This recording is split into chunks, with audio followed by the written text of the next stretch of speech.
We'll move on now to House District 7B, which is made up of neighborhoods in the central and western portions of Duluth and includes Fond du Lac and Park Point residents. The Democratic Farmer-Labor Party candidate in District 7B is incumbent Erik Simonson. Hi, my name is Erik Simonson, and I'm running for a second term in the Minnesota House of Representatives. I want to thank all of you for the opportunity to serve both central and western Duluth over the past 2 years, and respectfully ask for your support again. It is truly one of the most humbling and rewarding experiences I have ever been a part of. In January of 2013, I entered the legislature facing a huge deficit and a massive debt owed to our schools. We decided that it was time to put together a fair and a balanced budget that would end a decade of repeated deficits. Yes, we raised new revenues, but we did so in such a way that put the middle class ahead of corporate special interests. We made strong investments in your top priorities that included paying back the school shift over $2 billion, $550 million in tax cuts to more than 2 million Minnesotans, $660 million into K-12 education system, free all-day kindergarten statewide, $271 million into higher education, freezing tuition for 2 years.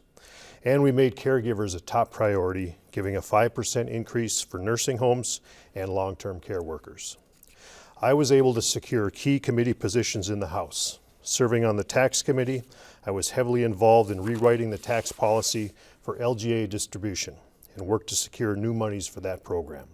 LGA is critical to regional centers like Duluth, and for the first time in a decade, there is stability and reality built into the formula.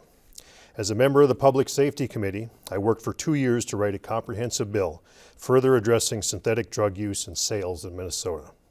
The law will essentially end the threat of retail sales of these devastating drugs, will provide a comprehensive source of information for parents, and most importantly, provided much-needed education to our middle school and high schoolers.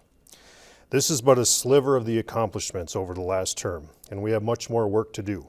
Transportation funding will be the big issue facing the 2015 legislature, and Minnesota needs a sizable and fresh investment. I have been working on a comprehensive funding bill all summer, a bill that would make Minnesotans' tax system more progressive and simpler to administrate. Invest $700 million new dollars into our state roads and bridges annually, and create a municipal cost-sharing infrastructure improvement fund to stimulate local transportation needs. If Minnesota does not invest in transportation and infrastructure soon, we risk losing our economic development edge. Right now, Minnesotans' economy is strong, our unemployment numbers are down, and Minnesotans are beginning to finally shake some of the impacts of the last recession. We need to continue that momentum. We must also continue our efforts to make higher education more affordable. Monies invested in education return many times over, and no one should deny themselves an opportunity because it is unaffordable. Minnesota's economy is changing, and access to higher education will only become more necessary as we adapt to these changes. I want to continue to work on behalf of our region and all of Greater Minnesota. Minnesota is not the same in all areas, and smart key investments to provide tools to developers are needed. When Greater Minnesota does well, so then will follow the Metro. So I ask you for your continued support. There is much to do even beyond transportation, many policy issues that will improve Minnesotans for the next generation. Thank you.